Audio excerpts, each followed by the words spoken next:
Well, we're here with Alan Liao from Scribble Labs, and Alan and his team are the inventors and entrepreneurs behind a great new transport application. Helps people never miss their bus.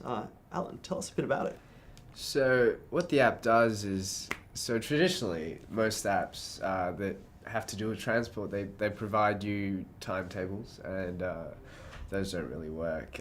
You have to figure out when you have to leave where you are to go to the bus stop, and you have to plan hours in advance, and it's annoying. It's hard to do, and you usually miss your bus, or you end up waiting half an hour for one. And so what this app does is you enter where you want to go, and it figures out what buses that will take you to point B, which you've chosen. And it shows that to you visually on a map instead of a timetable. So you can see these buses moving, and you can see where you are, and you can see where the bus stop is. And all you do is you just tap on a bus to select it. And it figures out how long it's going to take you to walk to the bus stop, and how long the bus is going to take to get to the bus stop. And it sets an alarm to tell you exactly when to leave where you are to leave, or to go to the bus stop. And So you're not wasting your time. so you're not wasting your time. So we've timed it so you get there and the bus gets there a minute later. Okay, and so I suppose it's really helpful where if the bus is running early or if the bus is running late, Yeah. it sort of adjusts its prediction Yeah. of when the bus will arrive, and therefore also when you should leave. Will change. Yeah, based on live data. That's really neat. And as far as you're aware, it hasn't been done before. No, it hasn't been done like this before. So there has been live data. So for example, in Chicago, they give out live arrival time based on GPS data.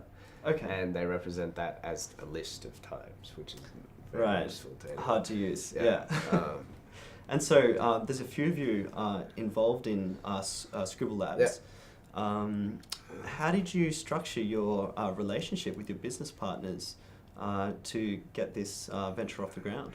So it started off with just me, and it was me being frustrated with public transport. So Know the feeling. yeah.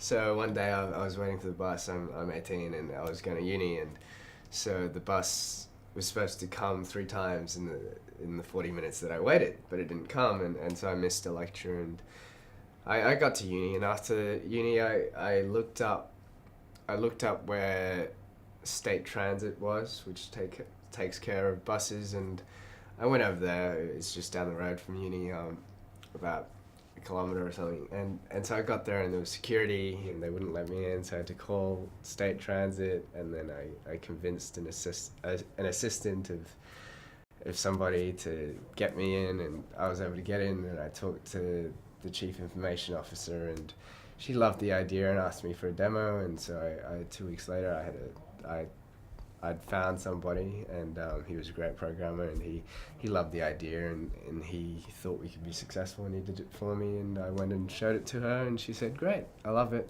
and Wow, that's awesome. yeah. And so where are things up to now, and sort of where to from here? So after I showed the chief information officer of state transit, she had to refer me to a different department of the government, which is New South Wales Transport, because they actually handle all the customer-based services, and that's their role. And so they want to move forward as fast as possible, and so right now they're working out all the legal issues they have to sort out before they can fully release all the GPS data.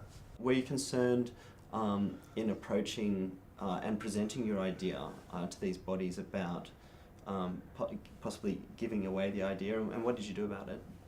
So what I did was I came to Baxter IP, and so this was actually suggested by the Director General. He said you should probably go look at how you could protect your intellectual property, and I was able to find Baxter IP, and I came and I talked to them, and they're really helpful, and they walked me through all the steps of patenting and how to protect your idea, and so we've got a provisional patent.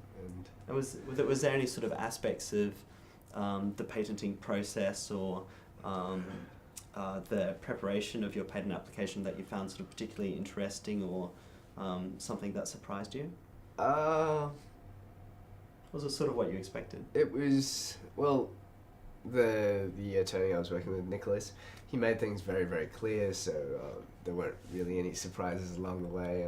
I guess I was surprised the efficiency and how well everything worked. How quickly you could actually get a patent application filed. Yeah. Yeah. Oh, that's neat. That's good. Yeah. Okay, well, thank you so much for your time. It's been great having you here and talking about where things are going, and we absolutely wish you all the best. Thank you very much. It's my pleasure.